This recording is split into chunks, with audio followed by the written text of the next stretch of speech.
ஆடியில எல்லா நகைகளுக்கும் சேதாரத்துல 1% கம்மி. அது மட்டும் இல்ல, உங்க பழைய நகைக்கு கிராமுக்கு 150 ரூபாய் கூடுதலாவும் தரும். ரெண்டையும் சேர்த்தா 2% மேல நகை விலையில சேவ் பண்ணுவீங்க. முன்னாள் அமைச்சர் எம்.ஆர்.கே. பன்னீர்செல்வம் செய்தியாளர்களை சந்திக்கிறார், பார்க்கலாம். அம்பேத்கர் ஒரு ஆதிதிராவிட மக்களை, விவசாயிகளை கவர் பண்ணுகின்ற வகையில் ஒரு திட்டத்தை பேர் அண்ணல் அம்பேத்கர் திட்டம் அறிவித்திருக்கிறார்கள்.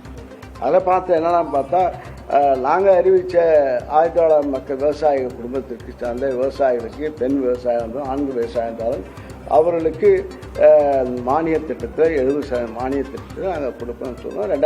நாங்கள் இருக்கிற 2125 கருவிகள் வழங்கப்பட்டு மானியத்தில் வழங்கப்பட்டிருக்கு.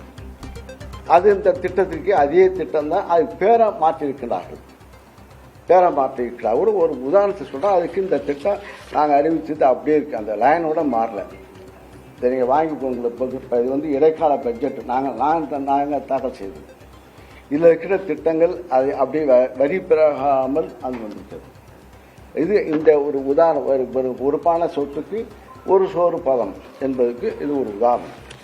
அதே போல் இப்போ அறிவிச்சிருக்கிறாங்க ஒரு உணவு தானிய உற்பத்தி திட்டத்தில் இந்த அரசு அறிவித்திருக்க திட்டம். நாங்கள் இலக்கு 125 லட்சம் மெட்ரிக் டன் என்று அறிவித்திருக்கிறார்கள். நாங்கள் 130 லட்சம் மெட்ரிக் டன் நாங்கள் உற்பத்தி செய்திருக்கோம் உணவு தானிய உற்பத்தியில். அதே போல் விலையில்லா இலவச மின்சாரத்துக்கு மானியம் நாங்கள் கொடுத்தது 8180 கோடி ரூபாய் நாங்கள் கொடுத்துருக்கிட்டோம். நம்முடைய முதல்வர் மு.க. ஸ்டாலின் அரசு கொடுத்தது. இப்போ மாற்றம் தந்த அரசு என்ன சொல்லியிருக்காங்கன்னா, 7432 கோடி நாங்கள் மின்சாரத்துக்கு, இலவச மின்சாரத்துக்கு, விலையில்லா இலவச மின்சாரத்துக்கு வழங்குகிறோம் என அறிவித்திருக்கிறார்கள். இப்போ இதே தளபதி எங்களுடைய முதல்வர் இருக்கும்போது விவசாயிகளுக்கு 2 லட்சம் மின் இணைப்பு வழங்கப்படும் என்று அறிவித்து இந்த 5 ஆண்டு காலத்தில் 2 லட்சம் விவசாயிகளுக்கு நாங்கள் மின் இணைப்பு கொடுத்துருக்கின்றோம். அந்த திட்டம் இந்த பட்ஜெட்டில் வரல. இது ஒரு சாம்பிள் சொல்கிறோம். அதே போல் மானாவாரி குறுவை நெல் சாகுபடி திட்டம் நாங்கள் இப்போ எங்களுடைய முதல்வருடைய ஆட்சியில் 160 கோடி டெல்டா நான் டெல்டா விவசாயிகளுக்கு நாங்கள் குறுவை தொகுப்பு வழங்குவோம் என்று அறிவித்திருக்கின்றோம். அவர்கள் அறிவித்திருக்க 134 கோடி. இது பெருசா அது பெருசா? இது ஒரு உதாரணம்.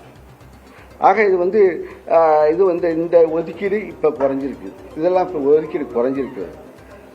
ஆக அதே போல் மானாவாரி நில விவசாயிகள் கோடை உழவு செய்து பயிர் சாகுபடியை அதிகரிக்க 3 லட்சம் ஏக்கர் மானியம் ஒதுக்கீடு ஒன்றும் இல்லை.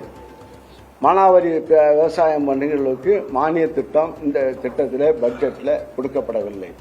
நாங்கள் கொடுத்துருக்கோம். கிட்டத்தட்ட 246 கோடி முதல்வர் மு.க. ஸ்டாலின் அவருடைய ஆட்சியில் கொடுக்கப்பட்டிருக்கிறது.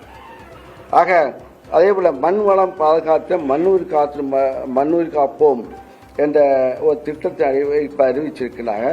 நாங்கள் கொடுத்தது 142 கோடி நாங்கள் கொடுத்தோம். இப்போ இவங்க அறிவிச்சது 122 கோடி தருவதாக இப்போ அறிவித்திருக்காங்க. ஆக கடந்த ஆட்சியை விட இப்போ 20 கோடி இப்போ ஒதுக்கீடு குறைவு. வேளாண் பட்ஜெட் குறித்து திமுக முன்னாள் அமைச்சர் எம்.ஆர்.கே. பன்னீர்செல்வம் விமர்சனம் செய்திருக்கிறார். வேளாண் பட்ஜெட் மாற்றம் அல்ல, ஏமாற்றம் என்று முன்னாள் வேளாண் அமைச்சர் எம்.ஆர்.கே. பன்னீர்செல்வம் தெரிவித்திருக்கிறார். ஆடி மாதத்தில் வாங்கும் தங்கம் மகாலட்சுமியின் அருளை வீட்டிற்கு வரவேற்கும் மங்களத்தின் அடையாளம். இந்த ஆடியை லலிதா ஜுவல்லரியின் பொன்னான ஆடி ஆஃபரோடு கொண்டாடுங்கள்.